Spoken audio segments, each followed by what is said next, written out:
Good morning, good afternoon, good night, uh, doctors from all over the world. I'm Dr. Julio Reinafarge. Here we are with DHB Talks. Today we have a very special presentation. I have a good friend with me, and I'm very honored to present to you to Dr. Preetinder Singh. Dr. Preetinder Singh is a very recognized doctor. He's right now in India, and he is one of the top reference in that side of the world. We in our DHB we're working with doctors all over the world, and we are very happy and very honored to have a doctor like Dr. Singh with us. And we are going to talk today about research, and it's a very important topic that we are going to talk in our DHB. It's coming up in August, and I have very exciting news about that because we're gonna have a scholarship. And if you want to talk, if you want to do this DHP, and you can talk to us, and you will have the info or the information about this scholarship that we are gonna give at info@drhp.org. So you can write to us, and we can give you some information about that. And we are very pleased to do that. So because we want this movement to move all over the world, and that's the idea that we are having. We're also with our list of top 100 doctors that we are uh, beginning to show to every side of the world, and also this movement that started in dentistry right now is with every healthcare specialty. So we're going to have MDs, we're going to have chiropractors, we're going to have pharmaceuticals doctors, and that's the importance of this, that we are all together. We are we care about our patients, but we care about ourselves also. So I'm very happy to announce you this kind of things that we are every week we are working with this DHP, our Universal School of Health, our Global Summits Institute, to make better things for you and better things to care about the doctors around the world. Dr. Pitenda, thank you very much for being with us. I'm very happy. I'm very honored. I know you since about, I don't know, maybe a year ago that we started with this. And he's like an engine to our Global Summits Institute because he's always, and his commitment is great with us. And what I see also is that he is in many events. It's incredible. Maybe I don't know, but you are always. I always see the kind of posts that you have, all the events that you have, and tell us a little bit about yourself and your research, and how you choose to work with us in the research and the research track. Hi, Dr. Julio. Thank you very much. Very nice to see you, and we both sharing a platform. Though we work together in the background for quite a while, it's an honor to share with you. And yeah, as Dr. Julio said, research. The word itself says a lot. Everything in the world needs research before it's out globally. Talk about anything. So if we talk of research in healthcare, well, you can't do anything. You can't plan any strategy, any treatment without doing prior research. If you talk of COVID, the the latest thing right now in the world is COVID. So without the research, the vaccinations would not have been invented. It's with proper research, which is an ongoing process forever. We'll be able to deal with COVID. Just an example, with much more sophisticated vaccinations in future as well. Okay, wonderful. And in your experience, right there in India, because it's we are in the other side, we're in the States and we're in Americas. And how do you see how the research community is growing up in India and all the east the east side of the world countries. How do you find it? What is your appreciation about that?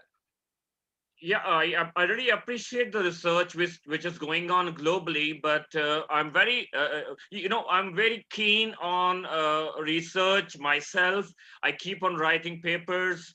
Uh, Much of my research is also published in index journals, and I have a few books as well to my name. But if you talk of research with respect to India, if you're asking me, Julio.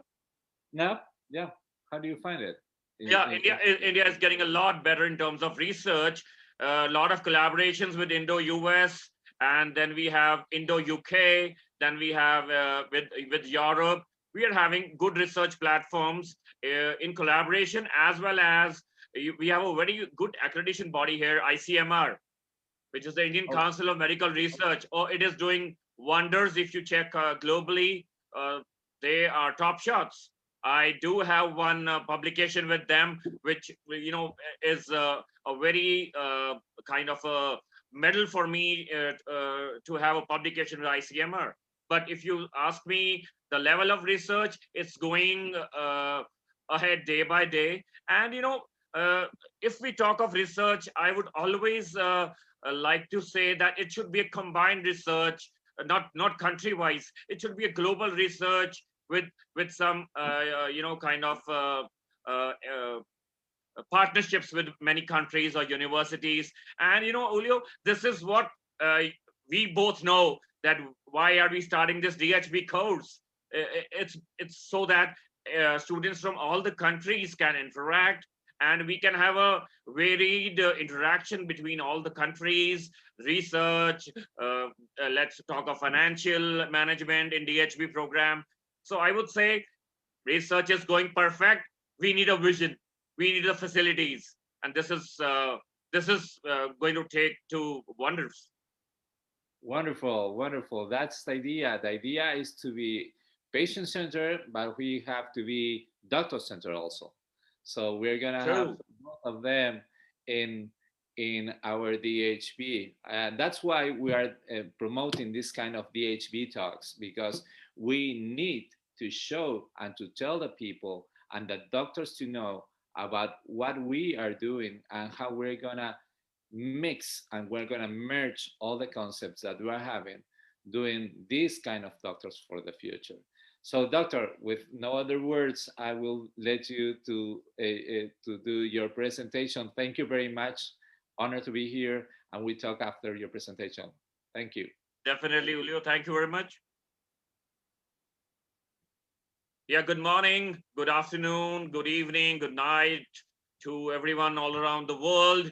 Let's talk of today's topic, research, design, and data analysis, which is one of my courses in the upcoming DHB course. Let's talk about it. I'm really very much keen to start my presentation for this topic.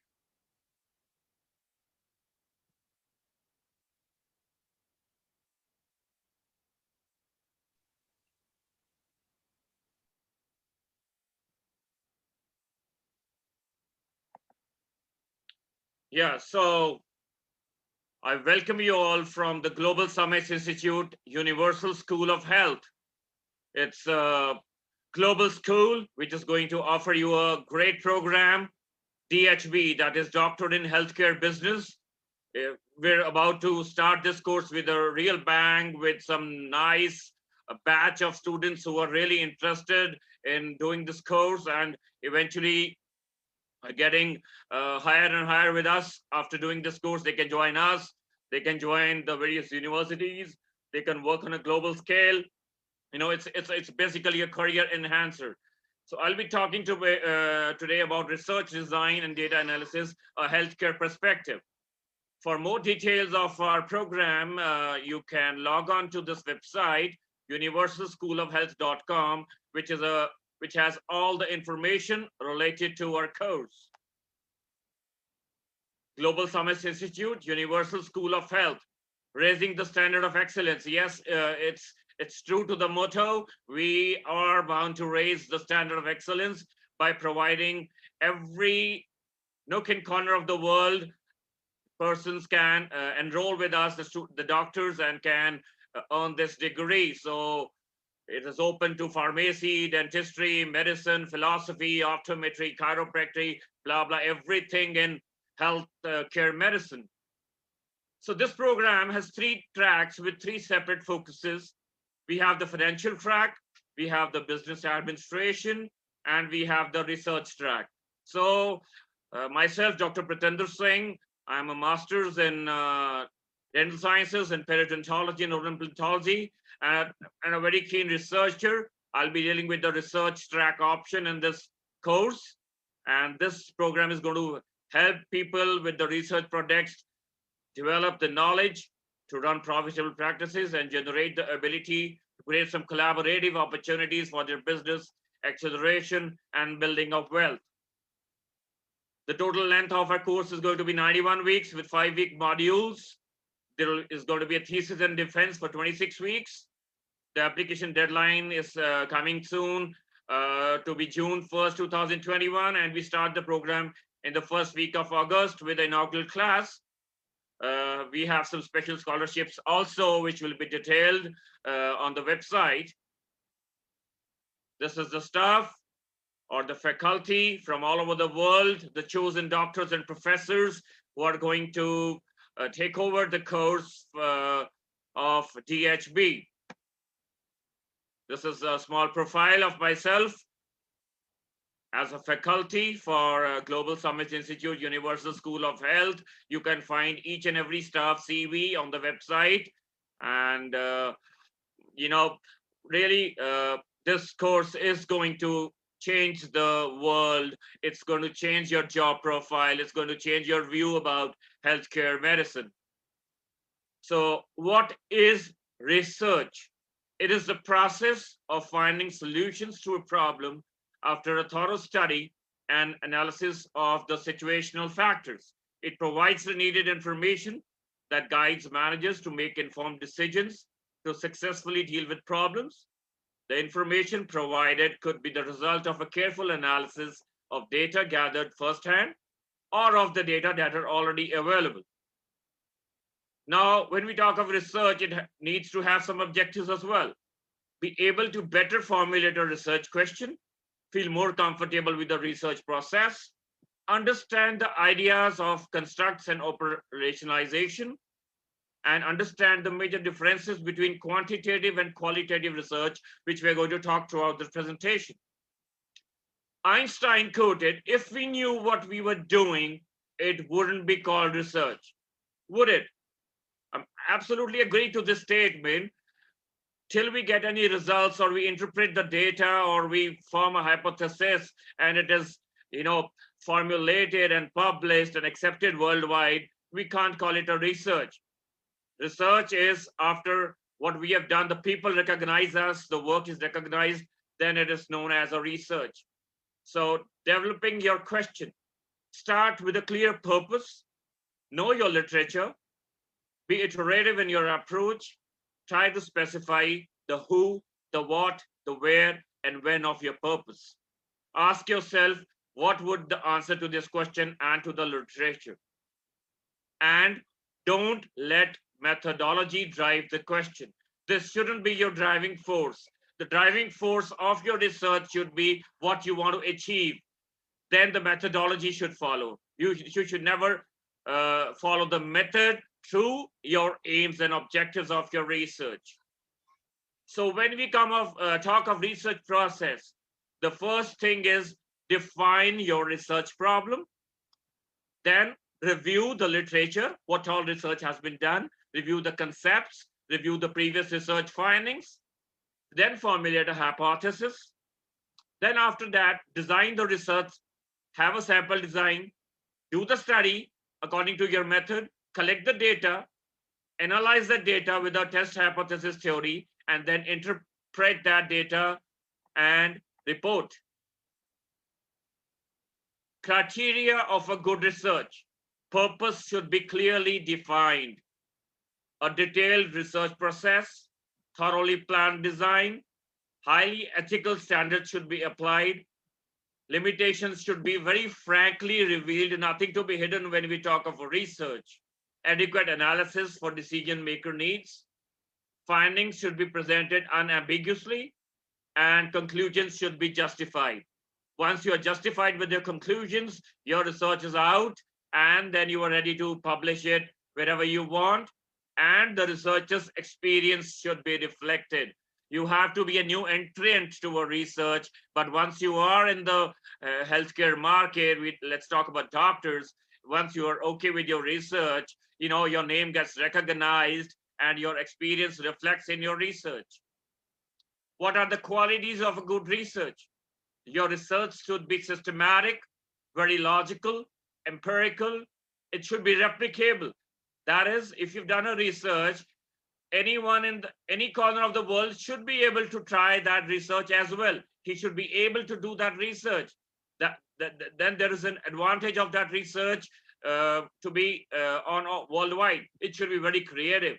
That's how the world is going to accept your research. Use of multiple methods. Yes, very important. Lot of technologies, lot of things available.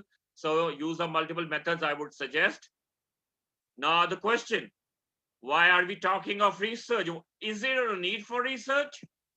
Yes, for exploration, for description to the world, to diagnose, form a hypothesis, for inductions and deductions.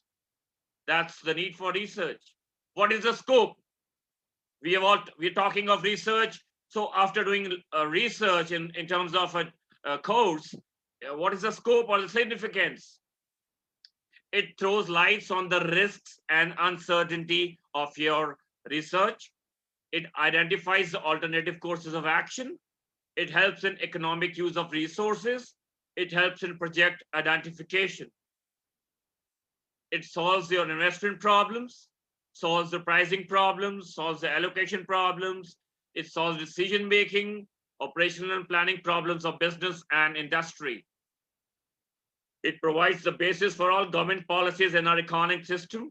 It helps social scientists in studying social relationships and seeking answers to various problems. For students, research means a careerism or a way to attain a high position in the social structure. I would like to lay much stress on this point. Research means a careerism for a student, for a doctor, a new doctor, a new graduate. Doing a research program or doing a program in DHB, for example, can lead to a lot in his positive careerism, and he can attain a high position in a social structure with such a qualification. For professionals in research, it may mean a source of livelihood. Yes, if you are into the research with a proper degree of a DHB or any MBA we're talking about, yes, you can have a very nice job on this profile, and it can be a source of a great livelihood. For philosophers and thinkers, research means the outlet for new ideas and insights. They can be our guiding forces to plan more research. For literary men and women, research means development of new styles and creative work. For analysts and intellectuals, research means generalizations of new theories. So, research is applying to every person in the world, whether it's a doctor or a non-doctor, research is everywhere. Now, coming to the right and the left, we have two types of research. We have the quantitative research, like dealing with numbers. And if we talk of qualitative research, we're talking of just words. If you ask me, I'm very much fond of a quantitative research. I'm fond of numbers. Not me. Every great researcher is fond of numbers first and words later on, because numbers make the statistics and statistics make the words, right? So quantitative and qualitative, we try to compare. Quantitative is based upon idea of logical positivism. That is, there's a singular reality with stable social facts. And qualitative is based on the notion of constructivism, which assumes multiple realities that are socially constructed through individual and collection of perceptions or views of the same situation. That is, we are playing with the numbers. We are collecting a lot of numbers. In quantitative, we seek to establish relationship between causes of changes in measured variables. That is, the goal of science is to explain and predict. Whereas in the quantitative, concern is with the understanding of the social phenomenon from the participants' perspectives. This requires, to some degree, researcher participation. Then the scientific method, also known as prior or pre-established design. And if we talk of quantitative, we have use of emergent design utilizing constant comparison and revision. In quantitative, there is detachment from study in order to avoid bias. And in qualitative, we have immersion in situation and the phenomenon being studied. Results are replicated by others in qualitative, and in quantitative, there is extension of understandings by others. So if we are playing with the words and if we are playing with the numbers, you can very well assume that we are doing a much better research if we are playing with the numbers, we are studying with the numbers, and then we are coding those numbers into the words. That is, we can put a qualitative research into a quantitative study pattern so that both can be collaborated and shown to the world. So deductive in case of quantitative, that is what's the classic example. And in case of quantitative, we have inductive, that is anyone having an example can be incorporated. So we have various types of quantitative studies, that is descriptive, we have true experimental, we have quasi-experimental, we have correlational, and we have the predictive studies. So research can be talked about for hours and days and weeks and years. I've just collaborated and quantified my presentation into the main headings and join my course.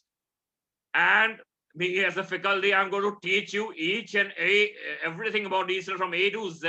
I'll make you a researcher through various studies and status and research designs. So you'll be able to publish worldwide. So research using primary data, we have cross-sectional studies, we have case control studies, we have cohort studies, and we have the RCTs, that is the randomized controlled trials. In the cross-sectional study, we have the data gathered at one point in time, often used for surveys, and cannot make inferences about causality. In case control study, we start with the outcome, identify a sample, and with the condition of the interest, we identify a similar control group, look back to determine exposure, and then we calculate the risk in cases and controls, and the odds ratio is used. We cannot use the case control is not a valid study to establish the prevalence of any initiative we are talking about. If we're talking about the cohort study, we start with an identified group. We determine the exposure in everyone at the same time. We follow the group to develop who is determined to the outcome of the interest, can be used to determine the prevalence. Cohort study can be used to determine the prevalence of any parameter we're talking about. And association is always measured as a relative risk. We have various rate ratios when we talk of a cohort study. Then randomized control trials. My dear friends, it's the gold standard for determining any association if we're talking of research and we are doing a randomized control trial. In this, we identify a group, randomly assign individuals to exposure, and only reliable way to control for confounding. So RCTs or the randomized control trial is a very gold standard till date. If we are talking about two variables, we are comparing between the test and the control, and then we have various numbers, we have various statistics, then we come to various graphical data representations, and we want to come out to a summarized result of our product, of our research, that it is better or it is at par with the existing research. RCTs are the gold standard in terms of research. If research using secondary data, we need to review the literature which is published since many years. Then we do a systematic review, then we do a meta-analysis, and then analysis of existing data collected for any other purpose. When we talk of literature review, gather articles on a topic of interest, any topic on health you are checking on, then summarize the findings and conclude into your review. When you're talking of a systematic review, gather the articles using a predefined search strategy. It also may include unpublished studies as well. Develop a prior objective criteria to evaluate the quality of the studies and summarize the quality of the data and the results. This is a systematic review, right? Coming to meta-analysis, do a systematic review, obtain the primary data if possible, and summarize the data quantitatively. So you are checking out, I'm talking of quantities more than qualities, Once we have the quantity, yes, we will have numbers. We can always aim for a quality, right? So summarize the data quantitatively. Now, this was just a brief overview of what research designs or research studies we are going to offer as a course, as a subject, and what is I'm going to teach you all. These all studies will be in detail. What is a RCT? That is a randomized clinical trial. What is a meta-analysis? What is a systematic review? How do you collect review of literature? And this is going to be an easy subject. Research is not an easy subject, but we will make it easy for you, my dear colleagues. So when we talk of research and uh, we want it to be known to the world. So how does it come to the world? If it is published. If it is published, it is available to the people on the various platforms, databases, universities, libraries, in the journals, medical journals, then your research is valid. Then people read your research, people reach you, and they collaborate with you. And you, if you talk of me, I started from a single research 10 years back, and if you talk of today, I am close to 80 research projects till date, 80, and 20 are still ongoing. So 80 research papers are already published about myself and my work. If you go on Google, you can find all my work published. And with collaboration with the Global Summit US, I am writing some more projects. And you can see on my screen, impact factor. I left this screen for quite a long time on the screen. What is an impact factor? It is very much related to research. So if you have done a research, my dear colleagues, you need to have some impact on the world. What is your research doing with the world? We need an impact factor. Let's say, what is an impact factor? Journals with high impact factor publish articles that are cited more often than journals with lower impact factor. If citation numbers are taken as a measure of quality, then these journals are high ranking by this measure. So the journal has an impact factor in terms of citations, in terms of its availability in various databases. If you want to talk of high impact factor databases, we have Scopus, we have Embase, we have PubMed, we have Cochrane libraries. These are all the databases having the best journals of the world. We are talking about doctors. So all medical journals are available with, on these databases. But I would suggest, if you have done a great research, first of all, target a journal with a very high impact factor. How does it value your research? It values your research. The journal with a high impact factor is going to help you with your career, help you getting recognized in more and more advanced libraries of the world. You will be available all over the world. Your research will be studied in PhDs, in people doing masters. I feel very happy when I get emails from US, from Europe, from UAE, any part of the world. Dr. Singh, I'm planning a study on this topic. Your paper is published in this journal. Kindly guide me through the process. I want to add your research to my topic or dissertation. So it's great when somebody from the world has identified your research from a journal and they reach you, and I'm very glad to answer them back. Then I can do a more collaborative research with them. But again, if I tell you, To reach that point, you should have a degree, you should have a doctorate for that. And this is our aim, to help the new doctors to collaborate and enroll with us for the course in DHB, so that we teach you everything about finances, we teach you everything about research, we teach you everything about business, and you can collaborate in all the three zones. You can collaborate with the financial sector, you can collaborate with the business sector, you can collaborate with the research sector after doing our course, and you can do wonders.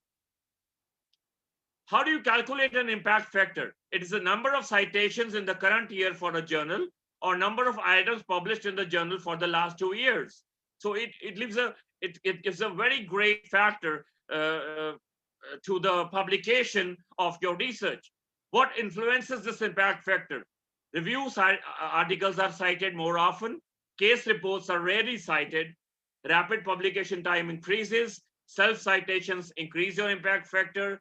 There is bias towards rapidly evolving fields. Sites not counted after 2 years, and specialty journals have a lesser impact factor than a generalized medical or a dental or a doctor journal. Scientific journal score is always greater than the clinical ones. US journal scores are greater than the European. Wow, we are starting our course with our office in US, so that's a positive point. Review articles score greater than the original articles.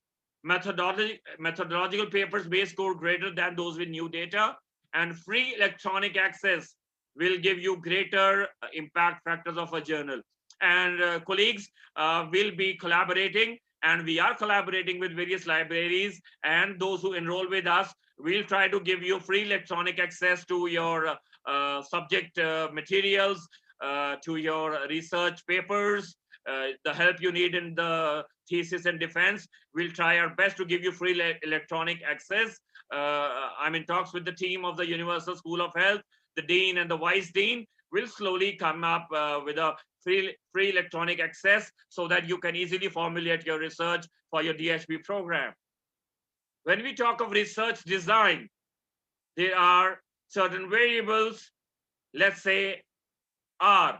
This R indicates that the group is randomly assigned.